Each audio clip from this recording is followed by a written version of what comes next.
Welcome. I'm so happy to have Eric Shaw here with me today on the podcast.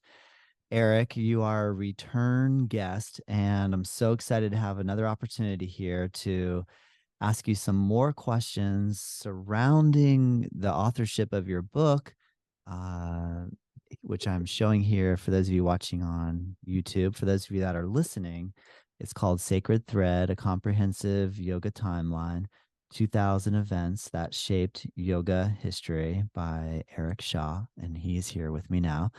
And on that note, if you're interested in the book, the link to purchase it on Amazon is in the notes below. So it should be really easy for you. And Eric, what I really love about your book is that it gives me, well, at least for the purpose of this discussion, I'm gonna read a couple of the events out of the timeline and see if you can expound a little bit, because I know you have extensive time in the saddle of research and study here in yoga philosophy. But Yeah, before we you don't jump have any in, listeners. how are you? That's something that I've forgotten. In case there's something you've forgotten. Well, let's just build Yeah, into the yeah, equation that's okay. It's okay to make a mistake, and it's yeah. okay to forget something every now and again. Yeah, I'm amazed at how much I've forgotten. Right? I guess this is a good way to keep your brain sharp, right? Just like Yeah, yeah, yeah, yeah, yeah. random quotes out of the book and then put you on the spot to Yeah, see. yeah. I like thinking on my feet, so that's fine. Excellent. The first one that I wanted to bring up is on page 4 at the timeline of 500. So we're in the beginnings, the pre-common era. Yeah, yeah, Actually, before we even start, can you just explain what the pre-common era, what does that mean? Like if I'm brand new to yoga yeah, philosophy, what does that mean? yeah. So, I mean, knowledge is always advancing, and it advances in the humanities as well as everywhere else. And so, the way we look at history in every discipline, not just yoga, but every discipline, French history, American history, the history of the industrial age, whatever. Um, we've tried to step away from sectarian designations, and it might be strange for someone in the Western world to think about the designation AD or BC as sectarian designations, but in fact they are, because they're dated from the birth of Christ, who is a religious figure. So in an attempt to secularize that, we still use the term BCE, before Common Era. So this idea that the world shared something, through, I guess, the breadth of the Roman Empire, but even that's kind of a specious suggestion. That we share a common era to the birth of Christ. It's still pegged to the birth of Christ, of course, but we don't call it, Annus Domini AD, or before Christ BC. We say before Common Era or Common Era. So CE is Common Era, BCE, and it's the same yearly designations, but it's secularized. It's non-sectarian now. Thank you for clarifying that. Yeah. In relation to yoga history, if we say BCE, before Common Era, what is the what is one of the pivotal historical moments in yoga at that zero CE, zero Common Era? Is there something that's in the yoga world that's a significant event that is dated around about the birth of Christ or at the beginning of the CE, the Common Era? Yeah. If you're going to hit that pretty much on the nose, you're probably going to think about Maitreya Upanishad, or or the Brahma Sutras, which were, and all these dates are quite speculative, because we didn't publish codexes or books in that period with a copyright date. So we date them according to the nature of the language, to the nature of other texts in that period, which might have referenced that text before or after, or texts which dealt with similar themes. And so we can kind of see, like, oh, they were thinking about this in this point of history, or we know that sometimes you're lucky, like sometimes it'll name an astrological event. I mean, that's the most specific thing. Mm. and then we can pinpoint it. Or it'll name some historical ruler or kingdom or something, and then we can pinpoint it more easily too. But Brahma Sutras and Maitreya Upanishad is one of the later Upanishads, and it deals with certain conversations, if I remember correctly, around actually Maitreya Upanishad. Now I'm mixing it up with another ones.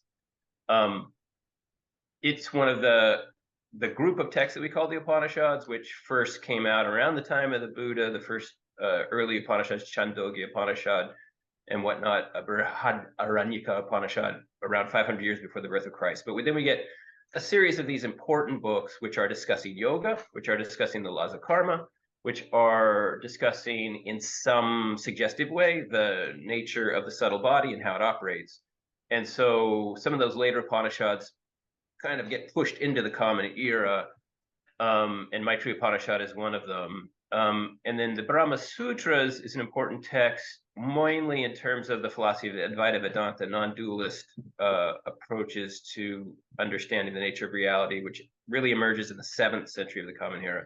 But Shankaracharya, the chief teacher of that tradition, designated the Brahma Sutras as one of the key texts of his traditions, the Priyantrayi,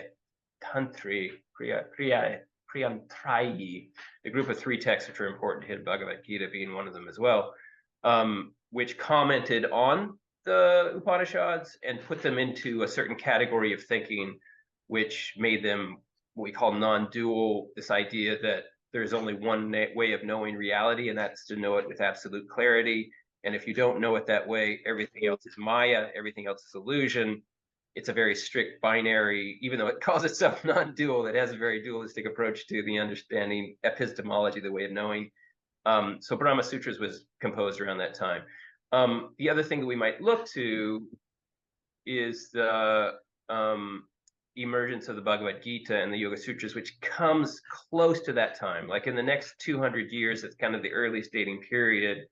Yoga Sutras is produced, if you depending on who you depend on as an authority in the designation time-wise, and the Bhagavad Gita are produced, which are kind of the 2 arms of the yoga tradition. The Bhagavad Gita kind of being the householder tradition that kind of takes the yogi path and integrates it into a understanding of duty within the life of the householder. And then, of course, Yoga Sutras, which is actually, even though it's been translated in a lot, or rather I should say interpreted in a householder tradition, the modern householder tradition, it is really, if we pay attention to the actual words on the page, it is a strict yogi tradition. It's for the brahmachari, it's for the yogi who is living a celibate lifestyle. So those 2 texts, which are keenly important to our modern yoga tradition, Yoga Sutras more so, of course, get produced near that time. Mm. Great answer. Thank you so much. And I've read, and you can correct me if I'm wrong, that there's the 3 major or main religions in India is Hinduism, Buddhism, and Jainism. Is that correct? Yeah, you could say that. And I noticed on page 4 at 500 pre-common era, it says circa date for the life of the Buddha, and also circa date for the life of Mahavira, the founder of Jainism. What type of coincidence or not do you think it is that both of Buddhism and Jainism were born or flourishing or coming into existence at the same time? Do you have any thoughts on that?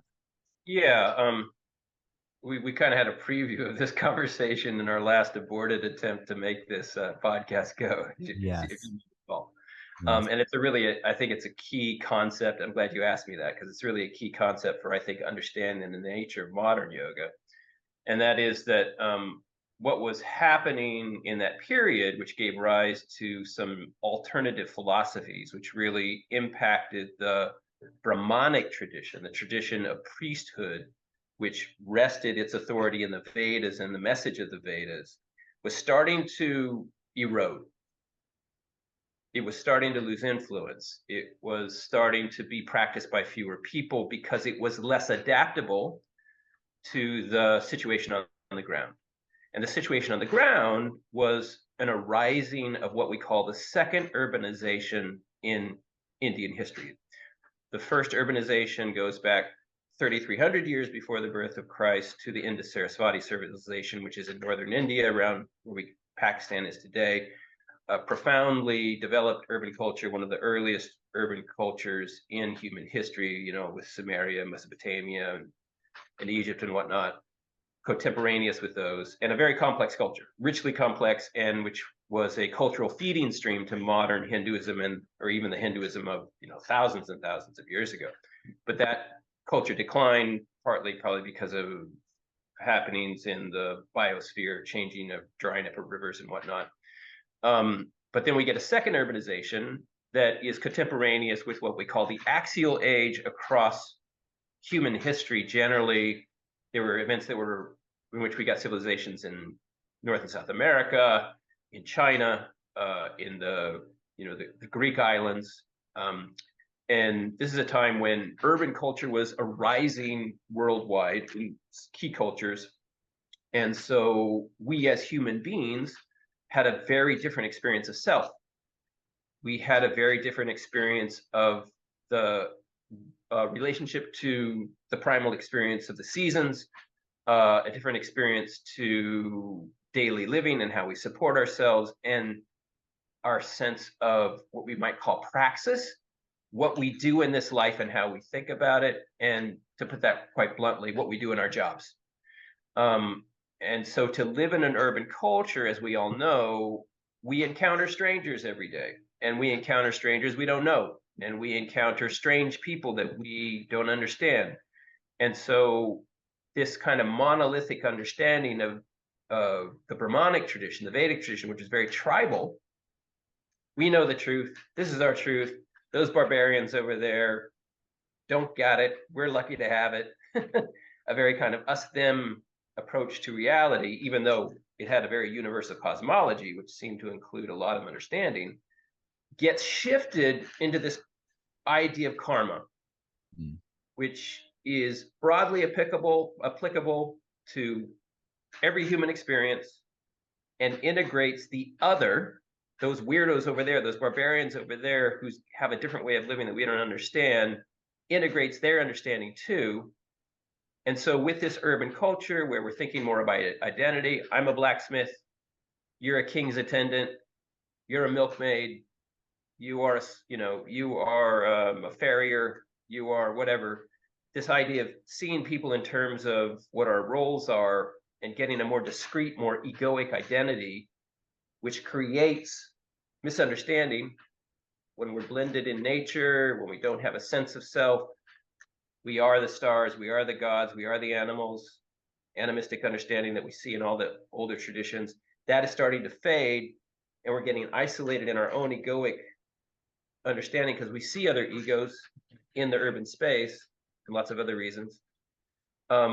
We need a new philosophy to deal with that. Buddha gives us a new philosophy. Yeah. Chief gurus of the standing Brahmanic tradition, which we would eventually call the Hindu tradition, give us understandings through these books of the Upanishads and their leadership. And then Mahavira evolves his understanding, and how the thing that kind of ties these groups of new philosophies together is the base admission that karma is operative in the world. Yeah, and so all these philosophies don't deny that part of the worldview. In fact, they build on it. And some of them build on it in more extreme ways than others. Jainism is very extreme. Buddhism, a little bit more in the middle. Hinduism, still more like Mahayana Buddhism, kind of everything's okay. We'll just figure out a way to make it go towards God. Yeah. Interesting. Yeah, yeah. I've been able to read a little bit about Jainism. What is it that, for those that are listening that are hearing this for the first time, what are some of the characteristics of the Jain culture? And I'm also aware that, say, if we're studying something and we're outside of that, world that things might look really strange and bizarre, but if we were born into that culture and have that sort of upbringing, it's not really all that bizarre. It's very normal and natural. But I know from a Western perspective, looking at the Jain culture and some of the traditions, it seems so different to what we're used to here. What are some examples of that you feel comfortable explaining or talking about? Yeah. So every tradition evolves, and every potent tradition begins, I would suggest, with a very extremist view of reality. So we can, think about maybe Bolshevism, early communism in Russia, a Mm, very extreme view of the nature of materialism and industrial processes and the nature of human beings, that they could live in a way that you give all according to one, and from one according to all according to whatever your gifts were, a very strict view of the human personality and how it functions in the world. And then it softens, and then it adapts to reality. Reality presses in, new temporal experiences arise, and the religion becomes more expansive, more inclusive. Of course, the common experience for those of you who have any religious education, or we think about, the Western tradition, you think about Christianity, very extreme, 12 disciples following Christ, but eventually, Peter has a dream and says that everybody can be a part of this movement, even non-Jews. And so it starts to expand and include Gentiles and more Roman citizens, and it dilutes itself. So true with Buddhism and Jainism as well. Jainism, as I said, more at the extreme end of the spectrum in terms of practice, in terms of attempting to take the laws of karma very seriously. And so we get this understanding that you cannot harm anything, or you're going to get some more karma, and you're not going to dissolve into the ultimate at the end of this lifetime. So you're going to live a crazy extreme life where you're going to be a Digambra. You're not even going to wear any clothes. You're going to expose yourself to nature's forces. You're not going to eat anything but what falls from a tree, like a nut or a fruit. You're going to carry a little whisk with you as you walk to sweep the path in front of you, so you don't by chance kill any bugs, because that's going to cause you some karma. It's going to make you maybe make you stick around for another lifetime. So this is Jainism in its purest form. You yeah, know, the yeah. laws of karma are bearing down us, and we're going to work really hard to avoid them. Yeah, Good point. and but of course Jainism shifts. It develops a householder wing, and today Jainism is still extant in the Indian subcontinent, not really extant in a lot of other places in the world, but they're known as very good business people. It's kind of interesting that they went from that to what they are today. They're known sort of the way Jewish people are known today, as people that are very successful in business, very disciplined. They abide by a lot of the same, cultural rules of Hindus in India, where, you have arranged marriages and whatnot. But Chinaism, had a very extreme root, and then it evolved into something more adaptive. And along that way, it actually, over those many thousands of years, it integrated certain forms of yoga, and there's certain scholars that followed that, like Christopher Chappell. But that's kind of its big sketch. Yeah, I appreciate that. Thank you. That brings a little bit of light to it. I remember hearing similar to what you said about catching the fruit after it had fallen on the ground, and ideas about like not walking around during monsoon season because of the potential for stepping in a puddle Mm, and killing an organism in the puddle, or and that seems so different to consumer consumerism America, where mm, there's sometimes this thought of like, who cares if we dredge oil up and cut down every tree? yeah. It's a never-ending resource that will forever be renewable and Yeah. remade and renewed. So it seems like a completely different philosophy. Would you agree with me on that, or do you see similarities between these two different ideas? Well, they really didn't have an environmentalist ethic in that regard, and Mm, it wasn't being done for that purpose. It was much more existential regard. What's going to happen to me and this Atman, this particular yeah. soul that's trapped within this body? That's the driving force behind the action. It's interesting to interpret it as you have, and that's valid, to look at history and see how it can inform our present understanding. It would be, of course, be inappropriate to put that understanding on that time period, Yeah. but in light of how we view our response to nature now, that's an interesting perspective. Yeah, much, much more respect for ahimsa, right? For Yeah. what Yeah. killing means and what killing does. Great point, Eric. I want to jump into another time period in history. This is coming off of page 31, but we're still in the pre-common era, and it's 1583. Italian merchant and humanist Sassetti travels in India, in parentheses, until 1588, and he makes the first Western reference to Sanskrit in a letter home and notes some lexical correspondences to Italian. Is this one of the first times that's recorded that a Westerner acknowledges or becomes aware of the Sanskrit language? It may be for a Westerner. I'd have to do deeper research to answer that more accurately.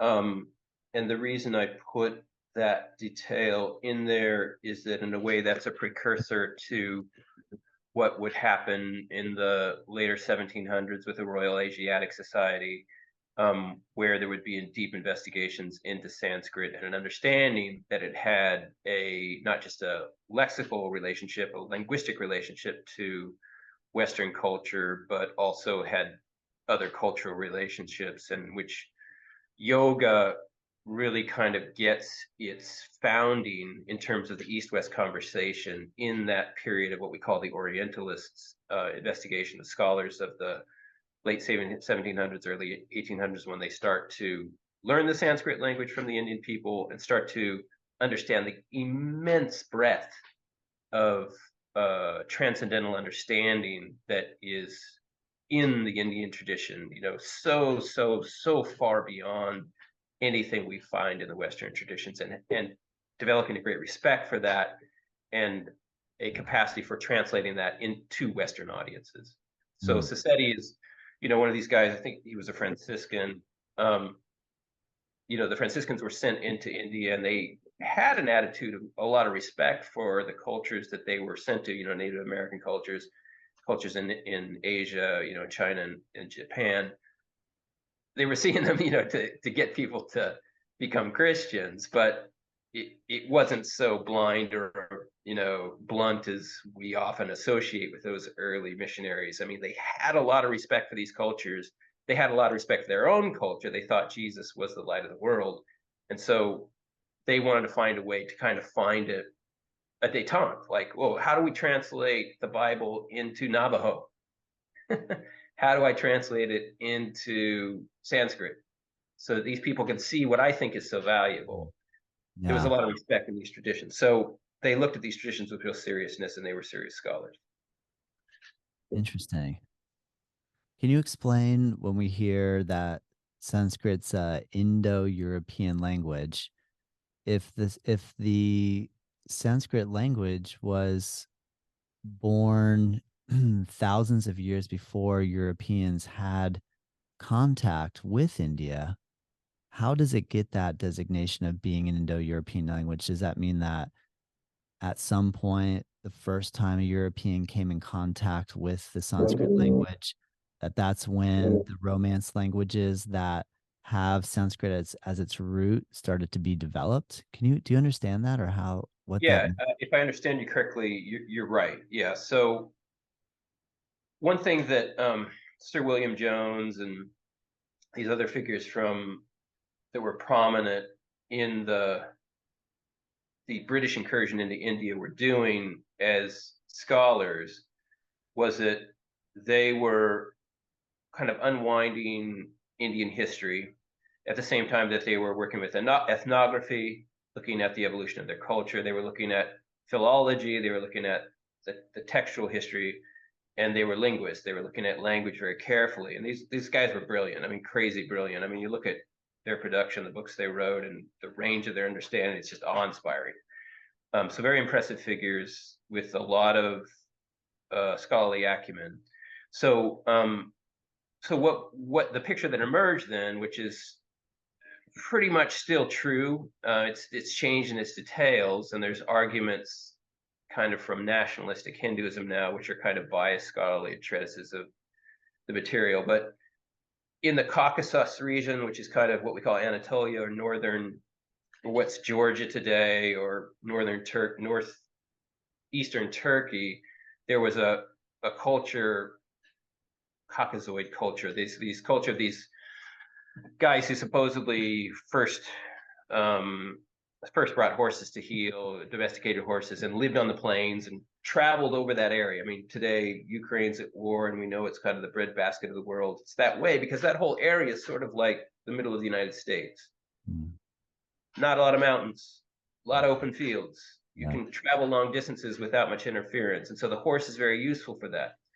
So these people became quite dominant militaristically, and in this culture that I named earlier, where we actually have the first hints of yoga, the old Indo-Sarasvati culture in what's today Pakistan, the first urbanization that I mentioned, it was kind of corrupted, interfered with by these tribal nomads. And, at first we thought, oh, it was like the way that the Visigoths conquered Rome. They just came in a wave and knocked out this, urban culture. But the modern understanding is it took place, it was kind of a blending of cultures. Sometimes conquest is involved, but Mm. eventually those two cultures merged.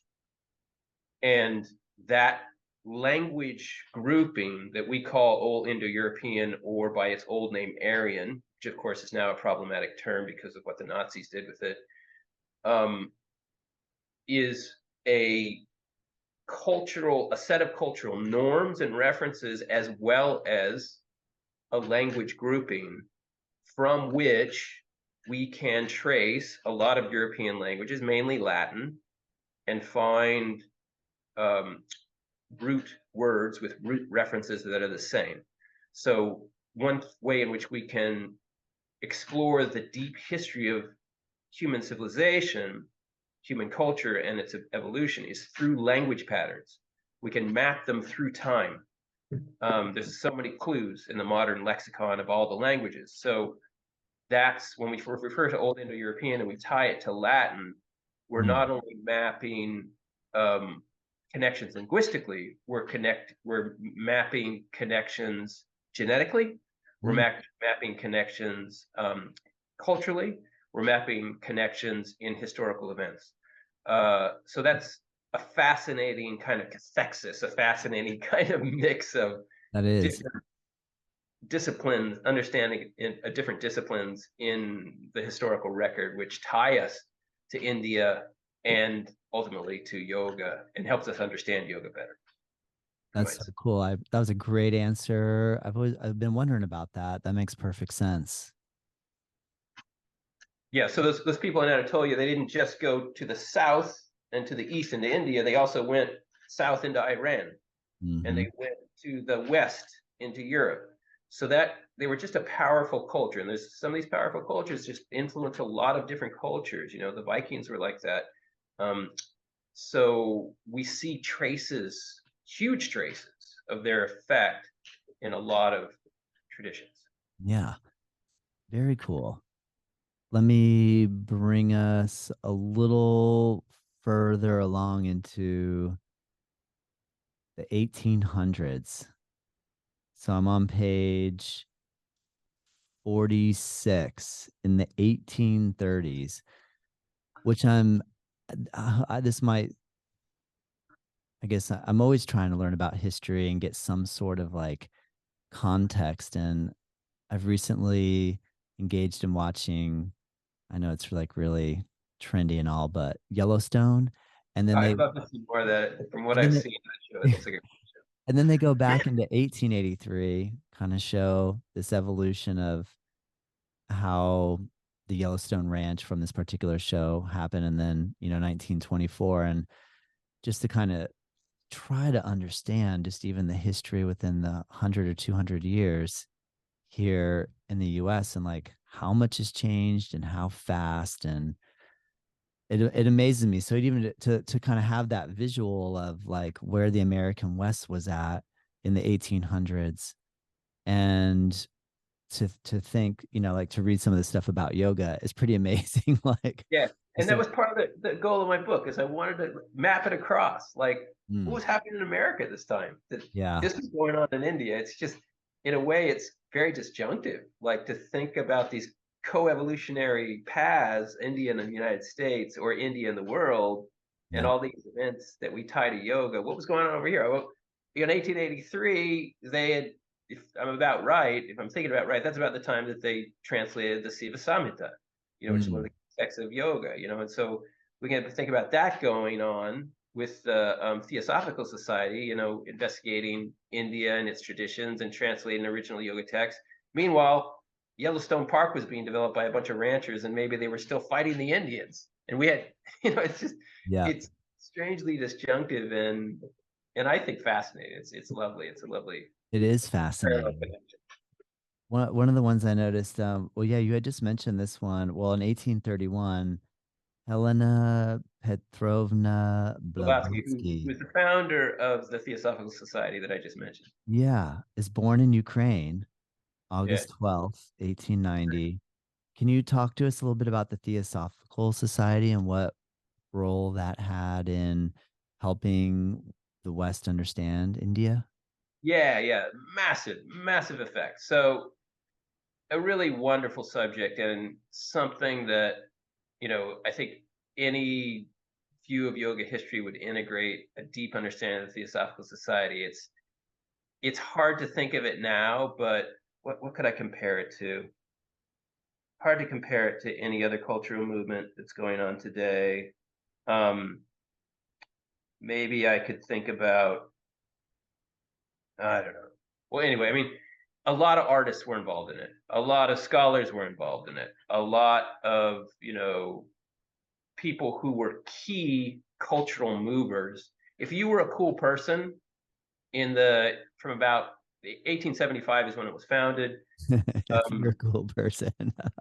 but yeah, if you were a Yeah. cool person, if you were a cultural creative, you know, Henry Steele Alcott and Petrovna Blavatsky and William Quan Judge and a bunch of other guys founded it in America in 1875. And it becomes this world society where all the artists and educators and religionists, cool people who are doing cool things that are kind of on the cutting edge. And you really start to get kind of modern avant-garde society in every kind of level of culture production around that time. They were theosophists. They were people who believed in the perennial philosophy, this idea that every world religion or knowledge system is aimed towards the same source.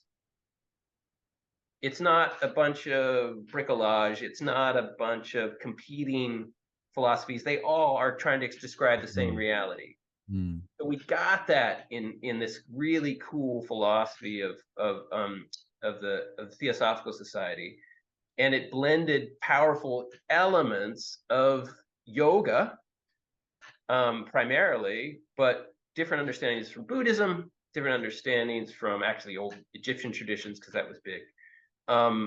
And Blavatsky was a really weird character who was unique for her time. She was a woman who had traveled around the world. Technically Russian. Ukraine was a part of Russia at that point in time in history, if I remember correctly. But she identified as Russian, and she had a very rich husband, but she divorced from him. But she had all his money, so she could travel around the planet having very unique experiences. And so the way I described Blavatsky, she's been called kind of a faker, is that she was, this thing that we say, in the land of the blind, the one-eyed man is king. mm, She didn't know as much as she said she knew, but she knew more than everybody else around her. mm, So she was able to kind of weave this understanding of East and West, the conversation between East and West.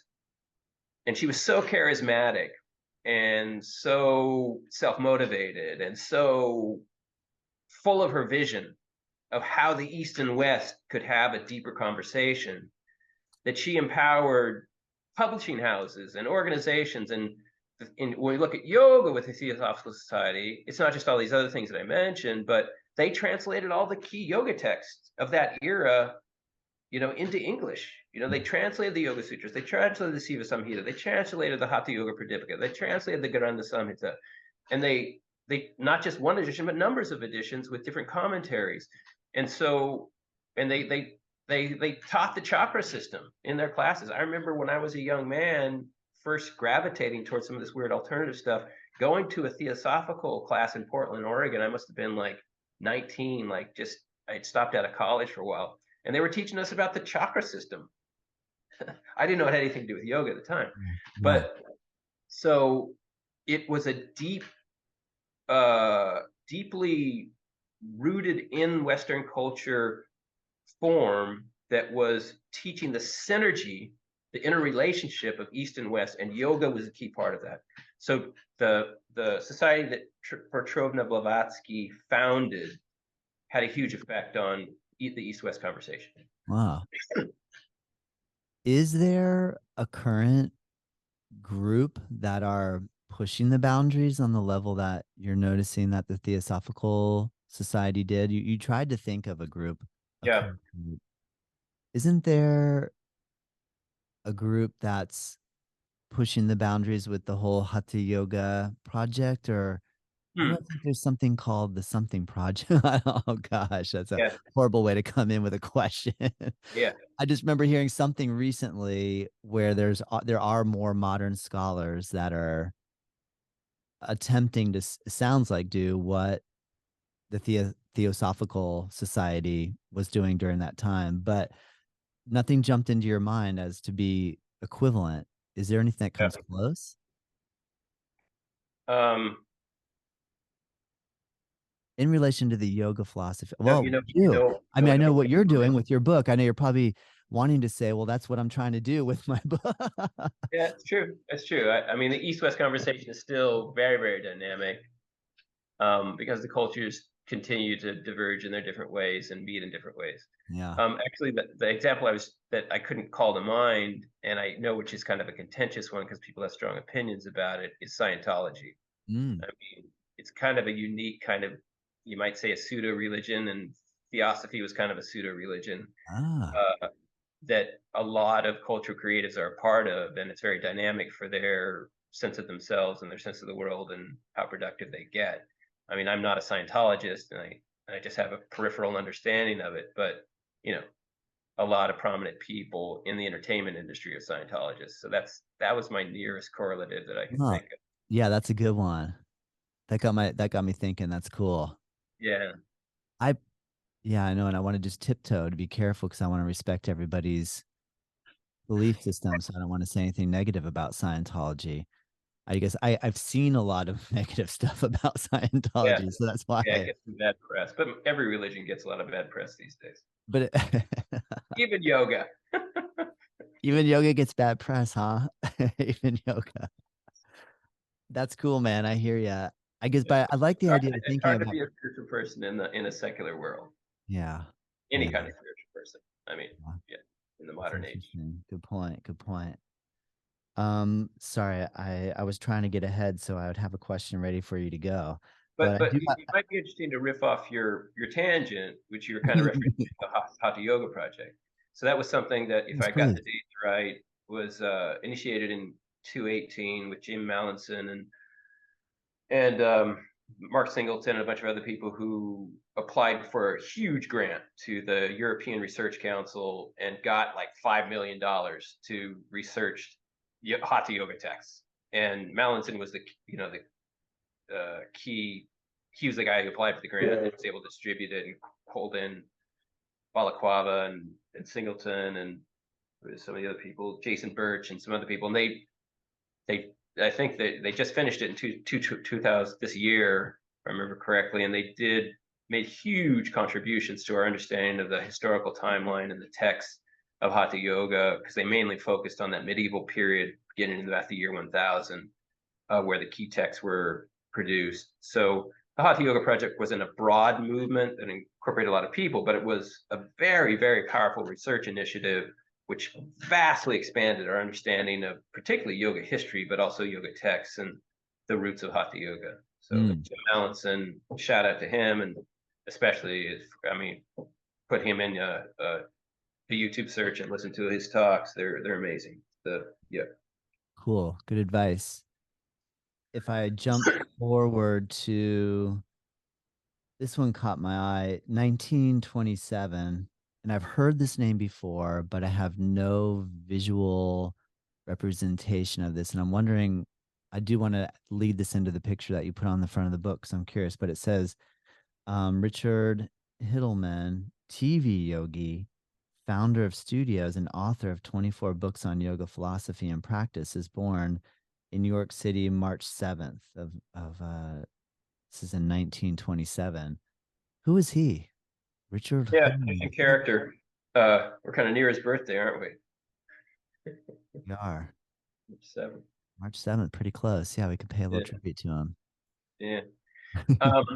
So the thing about Hittleman, and the reason he was kind of forgotten, is that unlike Iyengar, unlike K. Batavi Joyce, unlike John Friend or these kind of gurus that emerged strongly in the 90s or as early as the 70s, or the 60s even, is that he really didn't train disciples and produce a kind of group philosophy that left followers. So he's kind of just a node in history. He's kind of like the Theosophical Society in that way, in that he's largely forgotten. But he was kind of you might say, the marquee celebrity yogi in the 60s. Started being active in the 50s, and supposedly different stories vary. Some people say he went to visit Ramana Maharshi in India, though I think that's just a story that was produced for the reporters. The other story is that he had a Hindu gardener in his that worked for his parents in upstate New York, and he taught him yoga, and he was, just on from there. He kind of did a lot of kind of personal didacticism, and learned a lot. And again, he was in the land of the blind. He was the one-eyed man is king. He knew more than most people, and his books are actually pretty good, pretty clear, pretty consumable. So he published albums and stuff about yoga and tons of books. He'd come out with a book almost every 2 years on some aspect of yoga, and a lot of it was rehashing the material that he'd already written in other books. But these were all bestsellers, and as the counterculture emerged in the early 60s, they sold even better. And he founded yoga centers based in Santa Cruz, California for a while, which is where I went to school, which is interesting. And he kind of died in obscurity. He had his cultural moment where he was well known and popular, and the sands of time kind of dissolved him into the firmament, as it were. But he was a key figure for a while. He had his day. That's cool. It made me think, though, the picture on your book. Can you tell me the story behind this picture? Because my wife was checking it out, and she was like, "That's a very interesting picture." Like, isn't it? Who is that? I didn't know who it was when I chose the picture. The picture just so cool. And actually, I've changed the cover of the book since then. It's a little bit better. The type's a little bit better. And it has my full name, Eric John Shaw. But that is Sir. What's his name? His name's escaping me, but it'll come to me before the podcast is over, hopefully. It's okay. He was a British spy, and but he gravitated to Pierre Bernard, the great Om, in the 1920s, who was also another figure like Hittleman, who was huge in yoga history in his day, but has kind of been forgotten. The omnipotent Om was his name. He learned a lot of yoga from him. He was a British guy, and he went back to Britain and became a key figure both in teaching yoga and as a yoga celebrity. God, I don't know his name is escaping me. It's if I looked in the book around about, you said 1920. He starts working with the pyramid. It'll come to me. But he was the first yogi to appear on TV, the BBC, where he does these kind of yogic feats on TV with a lot of beautiful women around him and whatnot. Um, and yeah, I mean, he was one of these British guys who allowed himself to kind of what they would say go native. He with good faith, he took in a culture outside of Britain and was a key figure in giving it legitimacy and teaching it in his Anglo culture. He wrote a number of books on yoga too. And I was kind of excited to realize that that was him in that picture. Oh, cool. Yeah, You weren't aware of that when you first chose it, and then you pieced it together. it'll come to, I mean, we could search for it. I mean, if you want to look to the 1920s, I mean, actually, it's probably in the index. I think what's so classic is You have, maybe these two guys here. I mean, yeah, arms folded, yeah, looking at this guy doing yeah, Ardha Matsyendrasana, or yeah, maybe, yeah, it looks like Ardha Matsyendrasana, yeah. half forward to the fish pose. And just like, I don't know, just like the thought of these guys just staring at a guy doing yoga going. Yeah, my guess is that's around, 1936, Mm, 1938, mm, just from the fashion and, yeah. yeah, Yeah. right. I mean, and they're not closed, but they're kind of Yeah. halfway open and interested and Yeah. British Yeah. drawing room and The picture does tell a big story. I know. yeah, it's the East West.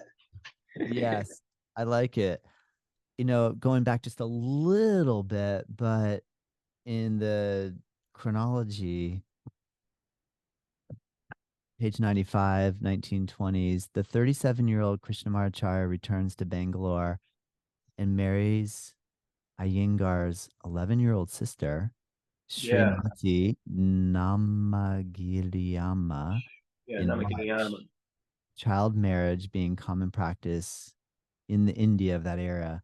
So one Yeah, of the stories I've kind of heard is, Krishnamacharya, who is the guru of Pattabhi Jois and Iyengar, is in the Himalayas studying yoga, spends about 8 years, and then his guru says, go back down and become a family man yeah, and spread the teachings of yoga to the household house, or to the grihastha, or the householder culture. yeah, yeah, I yeah. don't know how true that is, because I mean, a lot of times, like I always just hear fish, like I always think fish stories in relation to, like, the fish was this big and it's this big and it's this big. So I always just wonder, like, when you hear this little condensed storyline that's been passed down for for many years, you wonder, like how true is that really? But I guess, do you have any insight into that? The historical perspective of how Krishnamacharya, what he learned, and that whole process of becoming like a family man. Yeah. So my bet is that that was true. Hmm. Um, there can't really be, I don't think, a reason for Krishnamacharya to tell that story if it wasn't true. I mean, there's no real motivation that we can figure out for it that has much legitimacy, Yeah. and it also seems in character with a Mhm. lot of things that were happening in that historical period. So I believe that story. I mean, it's Yeah. legendary, but it seems to have appropriate level of veracity. Or he wouldn't have done what he'd done because he wasn't the kind of guy that you would think would get married. And he got married late in his life. He was 38 years old. I mean, that's unique, very unique for an Indian man of that period. Why would he do it unless his guru told him to do? I mean, that's just one line of reasoning. I mean, there's a lot of ways that we could, I think, uh, attribute that to a guru's suggestion.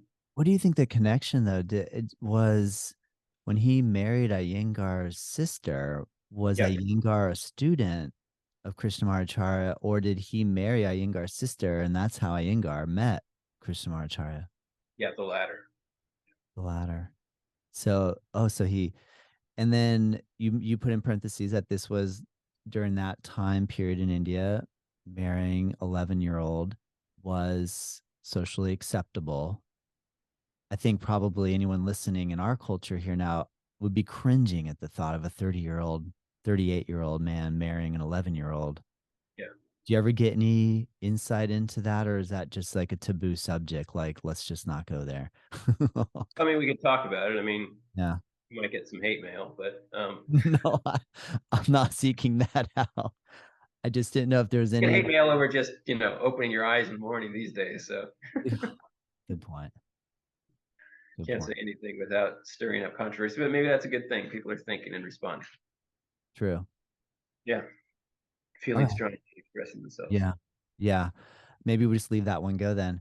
No, I mean, Um, I'd be glad to talk about it. I'm not a very, I mean, if you are, we can I avoid it. don't know that I have too many more questions or that. It just makes me a little uncomfortable, I guess. But I guess I always just try to look at things from the angle of that different cultures do different things in Yeah. different time periods. And so my Yeah, we have a judgment, different understanding of gender and how it functions in culture and yeah, kind of the nature of fecundity and birth and fertility and the roles of men and women and I mean there's a way in which all of that in that context can be seen to be a positive thing. He did not have sexual relationships with her until she was 18. oh, Um, well, that's actually maybe that's helpful. That is helpful. yeah, All so right. help.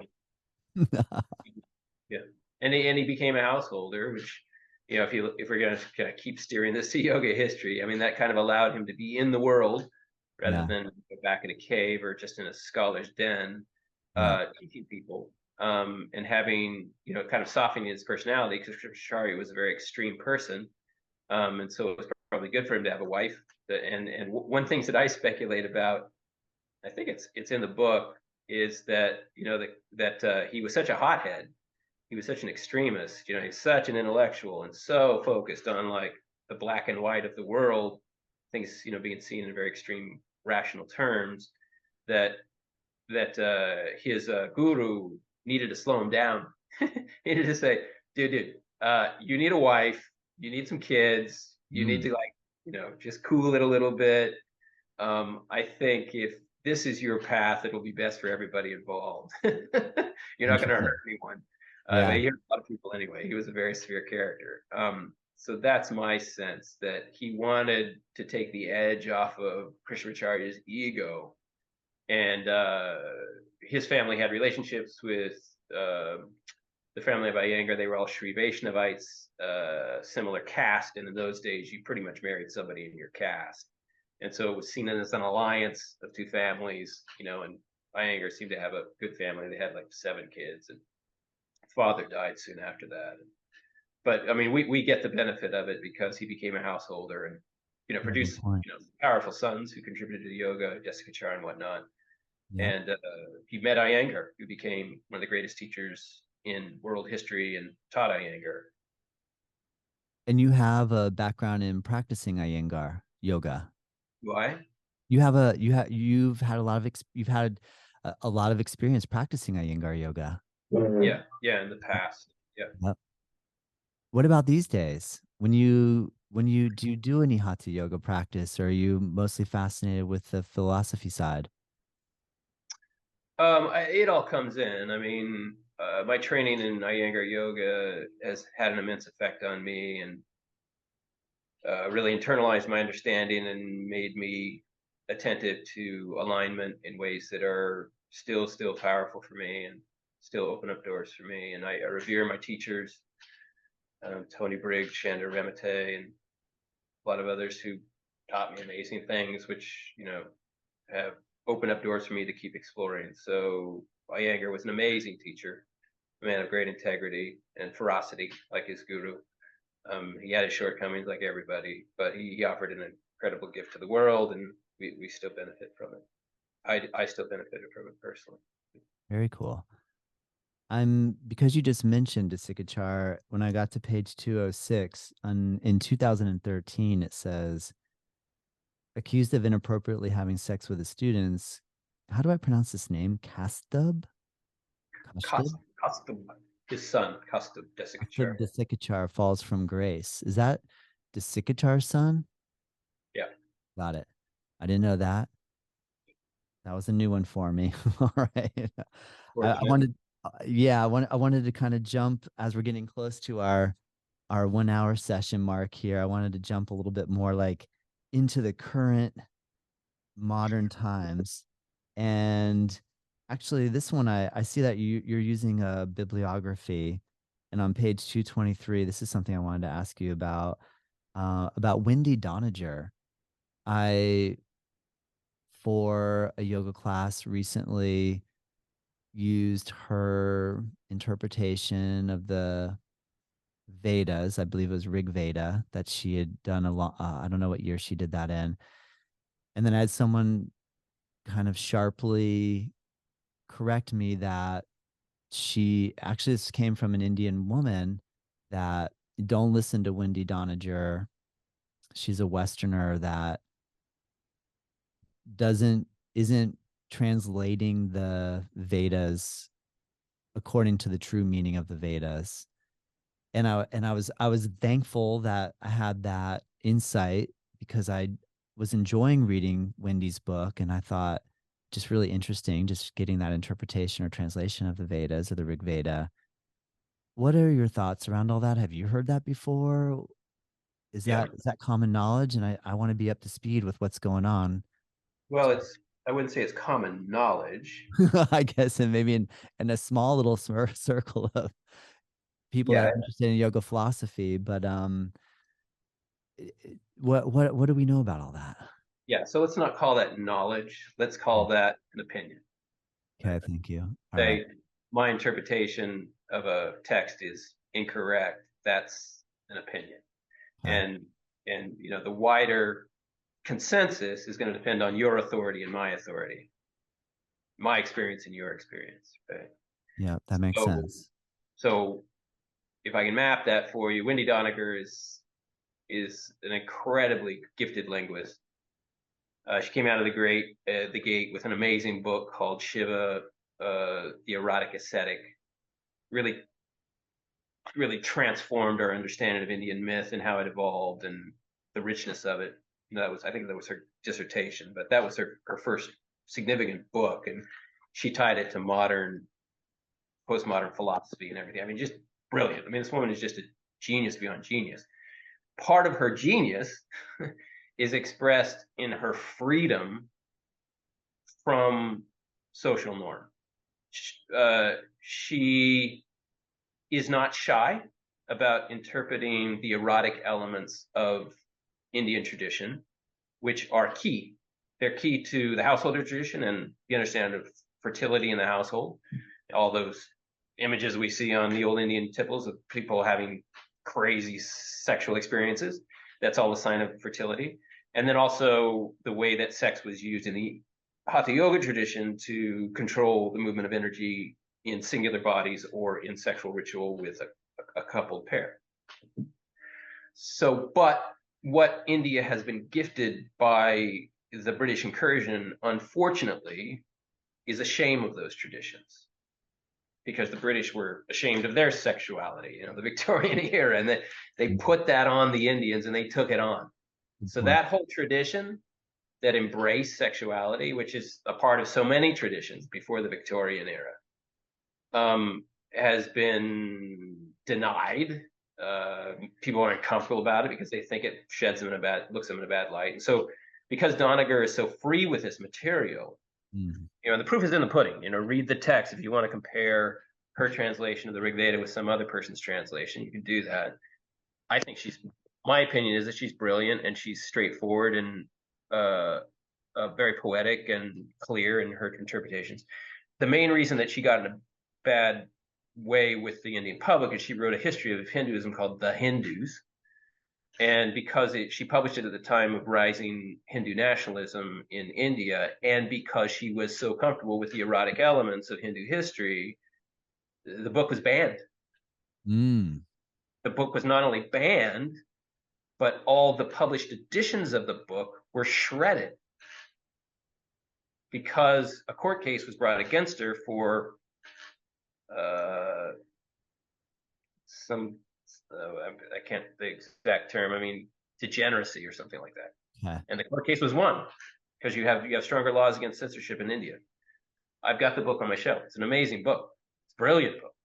It's an idiosyncratic book. I mean, she's comfortable with her idiosyncratic approaches to traditions, but it's brilliant and it's insightful. And there's a lot of truth in it that a lot of Indians are uncomfortable with now, because Hindu nationalism is trying to say it's an ideology, and any ideology says all of this is good and it has no bad in it. Mm, An ideology is as opposed to a philosophy. got it. Right? Yep. Nazism was an ideology. The Germans are good no matter what. Yep. Fortunately, it's not kosher to say it, but feminism is an ideology. Women are good no matter what, and are lousy. You know, uh, we're in a world where ideologies are clashing, right? The right wing has its own ideologies. Christianity has become an ideology, painful ideology. It's hurt a lot of people. So ideologies are problematic.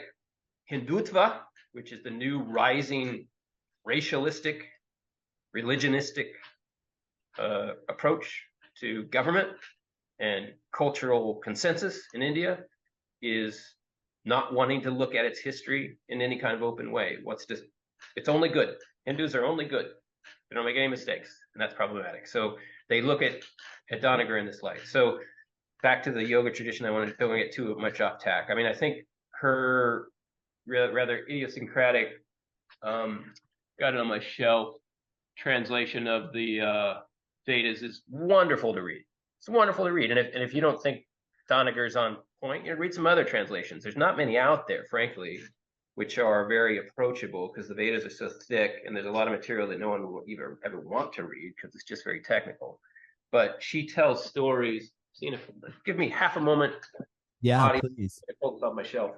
No, it's cool. I'm really enjoying hearing that sort of perspective. I think the concept that you're mentioning about ideology versus philosophy Yeah. is really fascinating. I mean, so when you put it in this sort of that sort of context, I mean, I usually like to, it also makes me think of, say, like Salman Rushdie's The Satanic Verses. Like, Yeah. that was something that was also banned. Yeah, I have that copy. Wonderful book. I recommend it to everybody. If you want to Yep. investigate the Rig Vedas in a really fun way, colorful way, she chooses the kind of the most colorful myths and stories from the tradition, and she interprets it very freely. And she references other scholars. She's in the scholarly community. She is massively respected. I Got mean, it. her Got it. general Yep. interpretations are not Yep. not seen as being out of line with the mainstream at all.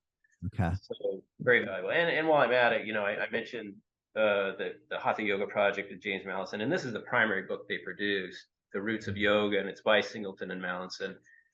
It interprets so many texts from the Hatha Yoga tradition and cross-references them and gives them, it tells us what different thematically for things that happened in yoga history. A Yeah. really great reference book that is also, peer reviewed, highly respected, and it looks at like the medieval tradition from about 1000 to about maybe 1500 and earlier. So anyway, Nice. a little bit of shout out to other yoga scholars. Oh man, that's amazing, Eric. I mean,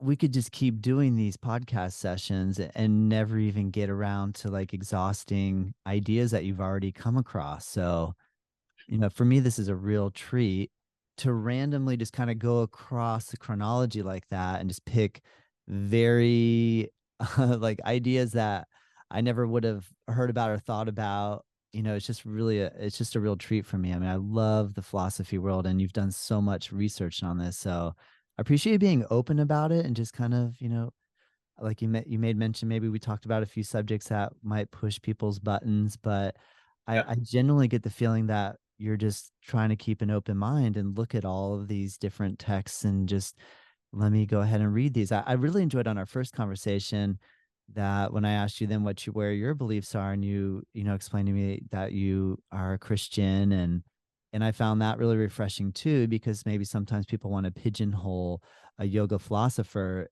How could he have a specific religion, because you're coming across so many different ideas. So it seems like the ability to like form your own opinion, but also stay really open to reading all these different scholars' work is just a really important thing that we need in our current culture.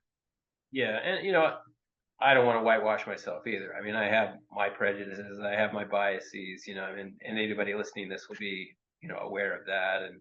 And just to correct, I mean, I'm part of a Hindu Christian group called Yogananda. I definitely claim my Christian, my embrace of Christianity, but I'm also I feel like I'm a Hindu too. I know that sounds a little bit presumptuous for a person of my ethnicity to say that, but I do feel that truth.